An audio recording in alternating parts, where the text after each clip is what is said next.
नमस्कार, वंदे मातरम। दोस्तों, स्वागत है आप सबका सैनिक पाठशाला में। 8वें पे कमीशन से जुड़ी हुई एक बड़ी जानकारी लेके आया हूं। दोस्तों, आप सबको पता है, बड़ी बड़ी संस्थाओं ने अपने प्रपोजल 8वें पे कमीशन को सबमिट कर दिए हैं।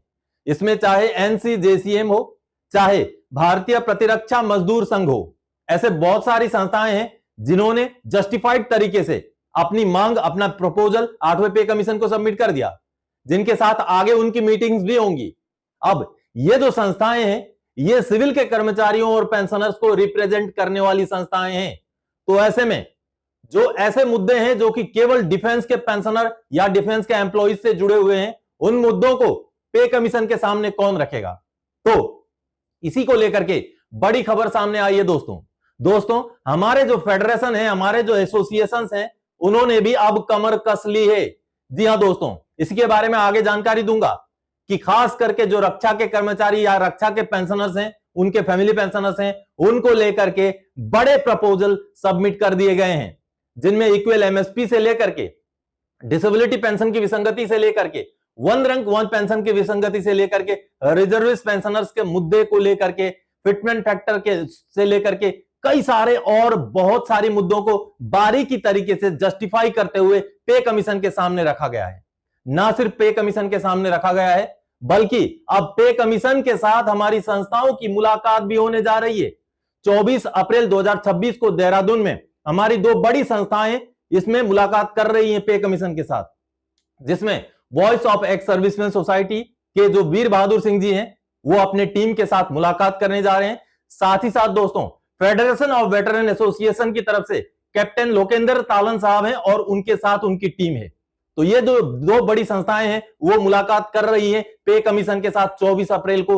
ये जानकारी सामने आई है। तो इसमें अब हमारे क्या क्या मुद्दे पे कमीशन के सामने रखे गए हैं? क्या इक्वल MSP को लेकर के जस्टिफाई किया गया है? क्या फिटमेंट फैक्टर जवानों को ज्यादा, जैसे जैसे रैंक ऊपर जाता है वैसे वैसे फिटमेंट फैक्टर को एडजस्ट करने की मांग की गई है? क्या पे लेवल को, नीचे वाले पे लेवल को ऊपर करने की मांग की गई है? बहुत सारी ऐसी मांगे जस्टिफाइड तरीके से रखी गई हैं। तो जिसमें आज मैं आपको voice of ex serviceman society ने जो सबमिट किया है, अपना मेमोरेंडम, जो प्रपोजल सबमिट किया है, उसके बारे में विस्तृत जानकारी दूंगा दोस्तों।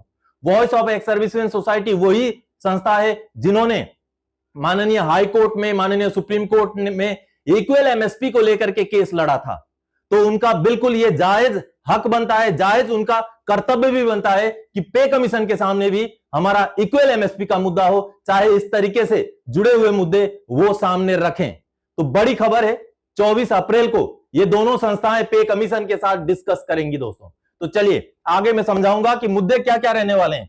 सबसे पहले देखिए बड़ी खबर, अब पहली बार 8 CPC के पास डिफेंस पेंशनर्स और डिफेंस फैमिली पेंशनर्स के मुद्दे पहुंचे। 24 अप्रैल को कमीशन के साथ बैठक है। मुद्दे क्या क्या है देखिए, सबको इक्वल MSP मिले, जवान JCO अधिकारी सबको बराबर मिले, फिटमेंट फैक्टर जवान को ज्यादा, और जैसे जैसे आगे बढ़ेंगे उसी हिसाब से फिटमेंट फैक्टर में तब्दीली हो। आगे देखिए, सिपाही से पे लेवल 05 से शुरू हो, नायक का 6, हवलदार का 7, नायब सूबेदार मेजर, उसी तरीके से पे लेवल में भी इजाफा हो। आगे समझिए दोस्तों, ACP MSCP में बदलाव के साथ सिफारिश, जवानों को 5, 10 और 15 साल में ACP MSCP मिले, बड़ी मांग है। इसके साथ ही साथ मिनिमम गारंटेड पेंशन फिक्स किया जाए ताकि जवानों को नुकसान ना हो। डिसेबिलिटी पेंशन की विसंगति को दूर करने की सिफारिश की गई है। फैमिली पेंशन के टर्म्स में बदलाव किया जाए और विधवा पेंशनर्स को न्याय मिले।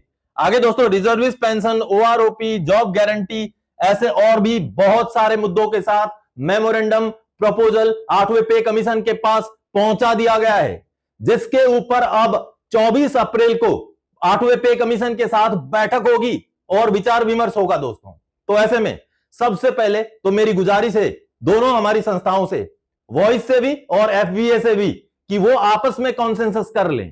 पहले पे कमीशन से मुलाकात करने से पहले आपस में बैठें, बातचीत करें, और जो मुद्दे हैं उसमें सिमिलरिटी हो, यानी कि अगर एक संस्था के पॉइंट में कमजोरी है, दूसरे के में उस पॉइंट के ऊपर ज्यादा जस्टिफिकेशन है, तो एक दूसरे के जो पॉइंट्स हैं वो आपस में क्लब किया जाए और उसी तरीके से पे कमीशन के सामने बैठ करके डिस्कस किया जाए, ताकि हमारे जो भी मुद्दे हैं उन पर ज्यादा से ज्यादा तवज्जो मिल सके दोस्तों। चलिए, अब वॉइस ने जो मेमोरेंडम सबमिट किया है, प्रपोजल सबमिट किया है, जिसको लेकर के ये सारी पॉइंट सामने आई हैं, उनको देखते हैं उनका जो मेमोरेंडम सामने आया उसको देखते हैं। तो दोस्तों, voice of ex serviceman society का ये आप मेमोरेंडम देख पा रहे हैं जो 8वें पे कमीशन में सबमिट कर दिया गया है। देखिए, representation memorandum before 8 central pay commission for the pay and allowances pensionary benefits of the HCOs, जेसीओज, एनसीओज, ओआरस। देखिए, जवानों के, खास करके जवानों के मांग है, इसमें क्या क्या चीजें इंक्लूड की गई हैं उसका पूरा जस्टिफिकेशन, पूरा ब्यौरा दिया गया है। इसमें पुराने एग्जांपल्स के साथ डॉक्यूमेंट्स का हवाला देते हुए ये सारे दोस्तों पॉइंट्स भेजे गए हैं। चलिए, जो मूल पॉइंट्स हैं वो क्या क्या हैं, किन किन चीजों में बदलाव, किन किन चीजों में बढ़ोतरी की मांग की गई है, वहां चल के समझते हैं, क्योंकि जस्टिफिकेशन बहुत अच्छी तरीके से दिया गया है और काफी लंबा चौड़ा जस्टिफिकेशन है, काफी लंबे चौड़े पॉइंट्स हैं। तो जो मूल बातें हैं जहां से शुरू होती हैं वहां पर ले जाके मैं आपको समझाता हूं कि आखिर खास करके क्या क्या मुद्दे हैं जो 8वें पे कमीशन के सामने वॉइस ने भेजा है। अब यहां से देखिए दोस्तों, यहां से शुरू होता है, ये देखिए पॉइंट्स क्या क्या हैं। इक्वल मिलिट्री सर्विस पे, equal multiplying factor, starting of पे स्केल ऑफ द सिपाही ग्रुप वाई, इस तरीके से बहुत सारे पॉइंट्स हैं। चलिए सीधे सीधे पॉइंट्स में चलते हैं कि पॉइंट्स में क्या क्या जस्टिफिकेशन है। जी हां, ये देखिए सबसे पहला पॉइंट है इक्वल मिलिट्री सर्विस पे, ये रहा इक्वल मिलिट्री सर्विस पे, यानी कि इक्वल एमएसपी का मुद्दा अब 8वें पे कमीशन के साथ चर्चा होगा। ये बड़ी बात है दोस्तों। देखिए क्या चर्चा होंगी, बिल्कुल जस्टिफाइड तरीके से सारी चीजों को लिया गया है। और क्योंकि मिलिट्री सर्विस पे एक जीवन की जोखिम को लेकर के, जीवन यापन में जो कठिनाई होती है फौज में, उसको लेकर के दिया गया है, तो इसको किसी को ज्यादा किसी को कम नहीं किया जा सकता। अगर किसी का रेस्पॉन्सिबिलिटी के बेस पर कुछ दिया गया है तो वो ऑलरेडी जो पे बैंड है, जो बेसिक पे है, वो ऑलरेडी दिया गया है। तो ऐसे में मिलिट्री सर्विस पे में रेस्पॉन्सिबिलिटी या ऐसी चीजों को इंक्लूड नहीं किया जा सकता, केवल लाइफ का रिस्क देखा जाए और जीवन की कठिनाई को देखा जाए। इस तरीके के यहां पर जस्टिफिकेशन दिए गए हैं। ये देखिए बहुत सारे जस्टिफिकेशन, इवन एक जवान का जो सर्विस लेंथ होता है वो कम होता है, इस बात को भी कंसीडर करने की यहां पर दोस्तों गुजारिश की गई है। और आखिर में जो प्रे किया गया है, यानी कि जो पे कमीशन से बोला गया है, प्रेयर में क्या बोला गया है, prayer in view of the above, in view of the above we respectfully pray that the equal military service pay MSP be granted to all combat personnel irrespective of rank or cadre to ensure fairness, equity and recognition of the risk and hardship uniformly faced by them। जी हां, यहां पर कोई भी, इन्होंने even जो MNS का जो criteria है उसको भी यहां एग्जांपल दिया है, जो RTI के जरिए से जो जवाब मिले थे उनको भी यहां पर दर्शाया गया है, समझाया गया है, जस्टिफाई किया गया है। तो कहीं ना कहीं ये बड़ा मुद्दा है जो voice of ex serviceman society की तरफ से इंक्लूड किया गया है और बाकी संस्थाओं ने भी शायद इंक्लूड किया होगा। लेकिन अब इस मुद्दे के ऊपर भी कल चर्चा होने वाली है दोस्तों, बड़ी खबर है, बड़ी बात है। चलिए अगला हमारा मुद्दा क्या रहने वाला है, अगला हमारा मुद्दा रहने वाला है, अगला मुद्दा है इक्वल मल्टीप्लाइंग फैक्टर। जी हां, इक्वल मल्टीप्लाइंग फैक्टर ही नहीं बल्कि नीचे लेवल के जो जवान से लेके हवलदार रैंक तक के जो पेंशनर हैं उनको ज्यादा मल्टीप्लाई दिया जाए, यह भी मांग की गई है। क्योंकि जो व्यवधान है, जो डिफरेंस है, जो गैप है वो बढ़ चुका है। तो उस गैप को अगर कम करना है तो मल्टीप्लाइंग फैक्टर को इक्वल करना पड़ेगा या नीचे लेवल के कर्मचारियों के लिए ज्यादा करना पड़ेगा, ऐसी जस्टिफिकेशन यहां दी गई है। अ हायर मल्टीप्लाइंग फैक्टर, ये देखिए a higher multiplying factor may be given till pay matrix 5, यानी कि नीचे से लेकर पे मैट्रिक्स 5 तक के जो कर्मचारी पेंशनर हुए उनको हायर फिटमेंट फैक्टर दिया जाए। ये मांग है, ये मांग है वॉइस की तरफ से भेजा गया है। तो देखिए 7वें पे कमीशन में जैसा हुआ था, ऊपर लेवल वालों को ज्यादा फिटमेंट फैक्टर, नीचे वालों को कम फिटमेंट फैक्टर, ऐसा ना हो बल्कि उसका उल्टा हो, यह मांग की गई है। आप देखिए तो मल्टीप्लाइंग फैक्टर का यह बहुत बड़ा पॉइंट है। इसके आगे देखिए पे लेवल को लेकर है, यह देखिए स्टार्टिंग पे स्केल ऑफ अ सिपाही ग्रुप वाई, एक सिपाही ग्रुप वाई का जो स्टार्टिंग पे स्केल क्या होना चाहिए, इसमें बकायदा पुराने डॉक्यूमेंट, पुराने पे कमीशनों के जो रिकमेंडेशन है, उन सभी चीजों को नोट करते हुए, उनको कोट करते हुए ये जस्टिफिकेशन बनाए गए हैं। सिर्फ हवाई तरीके से बात को नहीं रखा गया है। जी हां, आप यहां देख पाएंगे, क्योंकि बहुत ज्यादा जो है वीडियो लंबा ना हो जाए इसलिए मैं आपको शॉर्ट में दिखाने की और बताने की कोशिश कर रहा हूं। देखिए सिविलियन के साथ कंपैरिजन किया गया है कि सिविलियन को जब 7वां पे कमीशन से पहले ग्रेड पे मिलता था तो एक कांस्टेबल को जो ग्रेड पे मिलता था वो 10,300 का बेसिक था और ग्रेड पे उनका 3200 था, जबकि फौज के एक हवलदार का जो ग्रेड पे था उसका 2800 था। तो देखिए कहीं ना कहीं इन डिफरेंसेस को कोट किया गया है, इन डिफरेंसेस का उदाहरण दिया गया है, उसके आगे किस तरीके से पे लेवल में बदलाव करने की जो है गुजारिश की गई है, यहां पर आपको दिखाई देगा। ये देखिए, सिपाही को कौन सा पे मैट्रिक्स में लाने की बात की गई है, सिपाही को पे मैट्रिक्स 05 और नायक को पे मैट्रिक्स 6। उसी हिसाब से आगे जितने भी रैंक हैं, ये देखिए, हवलदार को पे मैट्रिक्स 7, इसी तरीके से नायब सूबेदार को क्लास 2 सिविलियन गैजेटेड ऑफिसर्स के बराबर ऐसी मांग यहां पर की गई है। और इन मांगों को लेकर बकायदा जस्टिफिकेशन भी पीछे दिया गया है। Reclassification of army clerks from group Y to group X. जी हां, आर्मी क्लर्क्स को ग्रुप वाई से ग्रुप एक्स करने की भी मांग की गई है।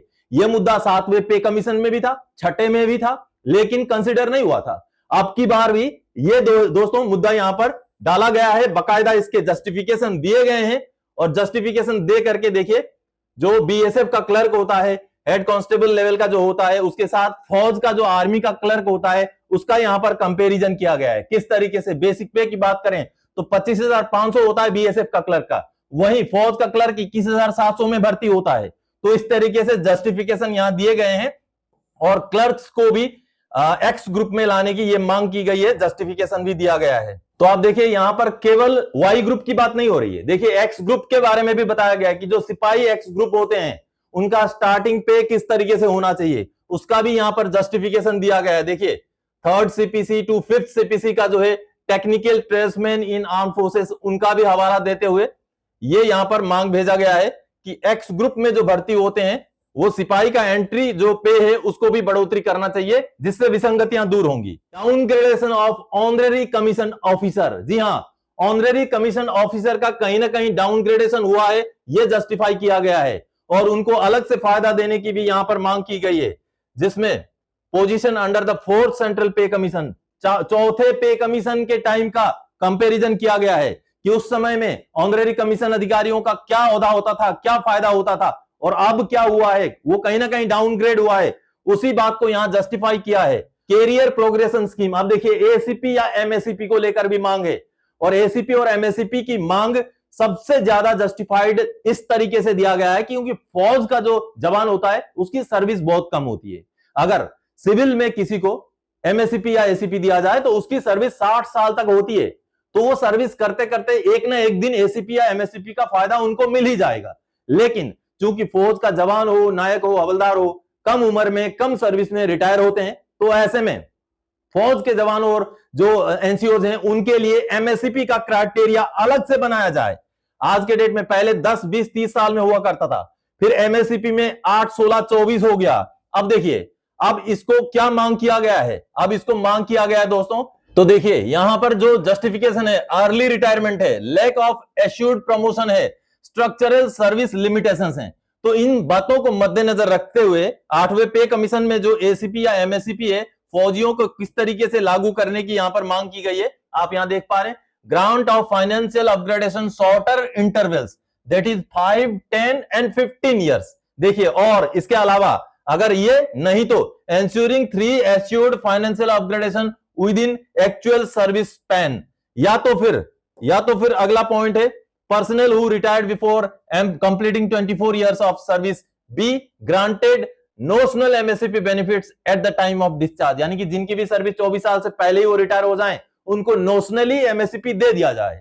तो इस तरीके की मांग की गई है। लेकिन दोस्तों एक चीज दुखद है जिसको मैं हर बारी पॉइंट रेज करता हूं, हर संस्था को, आज अगर कोई मुझे सुन रहा है तो कल जो मीटिंग में जाएंगे वहां भी इस पॉइंट को जरूर उठाया जाए कि 2006 से पहले के रिटायरीज को भी एमएससीपी के दायरे में लाया जाए, ताकि उनको जो घाटा हो रहा है ओआरओपी के टेबल में एमएससीपी ना मिलने की वजह से उस घाटे की भरपाई हो सके। यह अहम मुद्दा है, इसको जरूर आप अपने पॉइंट्स में इंक्लूड करें और पे कमीशन के साथ डिस्कस करें। चलिए आगे बढ़ते हैं। अब देखिए अगला पॉइंट है promotional and restructuring of arm forces ranks, यानी कि जो रैंक्स हैं उनको रिस्ट्रक्चर किया जाए। प्रमोशन में अच्छे फायदे देने के हिसाब से जो सर्विस कंडीशंस हैं, जो सर्विस के टर्म्स ऑफ एंगेजमेंट हैं, उनको रिस्ट्रक्चर किया जाए, ये मांग यहां पर की गई है क्योंकि प्रमोशन के जो चांसेस हैं वो बहुत कम होते हैं फौज में। इसी बात को मद्देनजर रखते हुए ये पॉइंट भेजा गया है दोस्तों। ये खास करके जो सर्विस में उनसे जुड़ा हुआ मुद्दा है जो आगे जाकर के पेंशन में भी असर डालेगा। चलिए अब अगला जो पॉइंट है अगला पॉइंट है promotion to commission officer cadre, यानी कि जो भी एलिजिबिलिटी मीट करते हैं उनको, जो जवान है अधिक, जो जेसीओज हैं उनसे जो है प्रमोट करके जो अधिकारी बनाने का भी प्रावधान रखा जाए, ये यहां पर मांग की गई है। और ये मांग में आखिर में क्या बोला गया है, देखिए आखिर में ये बोला गया है, देखिए deploy of commission officers be optimized towards core operational roles, suitable avenues be created for career advancement of the JCOs, NCOs, OR into leadership positions। चलिए अगला, restoration of pre 2006 CPC pension benefits, 2006 से पहले का जो pensionary benefits थे उनको restore किया जाए, ये भी मांग की गई है। काफी लंबा चौड़ा मांग है दोस्तों, और इसमें भी जस्टिफिकेशन है, हर मांग में जस्टिफिकेशन है। अब देखिए अगला पॉइंट है मिनिमम गारंटेड पेंशन। जी हां, मिनिमम गारंटेड पेंशन भी एक रखा जाए, ताकि किसी को अगर बहुत कम पेंशन मिल रहा हो तो उनको नुकसान से बचाया जा सके, इस तरीके का ये पॉइंट है।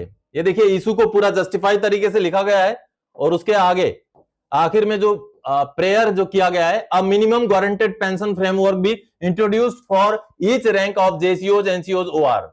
एक मिनिमम गारंटेड पेंशन का जो है फ्रेमवर्क, एक स्ट्रक्चर बनाया जाए।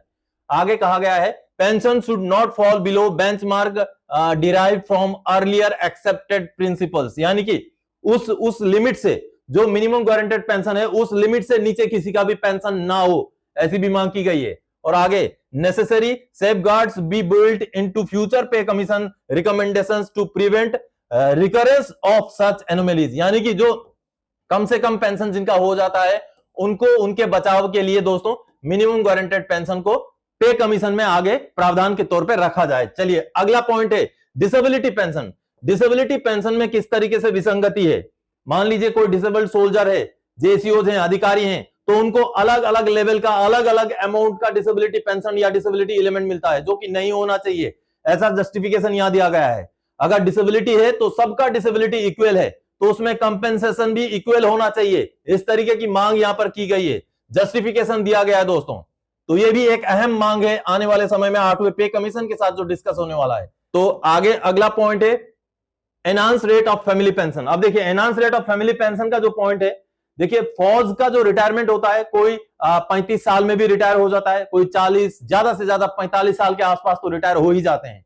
तो ऐसे में अगर किसी की मृत्यु हो जाए, जल्दी अर्ली एज में अगर मृत्यु हो जाए, तो जो फैमिली पेंशन शुरू होता है, फॉर एग्जाम्पल मान लीजिए किसी की मृत्यु अगर 50 साल की उम्र में हो जाए पेंशनर की, एक्स सर्विसमैन की, तो उनका जो फैमिली पेंशन है वो फैमिली को केवल उनकी उम्र 57 साल होने तक ही एनहांस रेट में फैमिली पेंशन मिलता है, यानी कि क्योंकि 7 साल वाला कंडीशन है।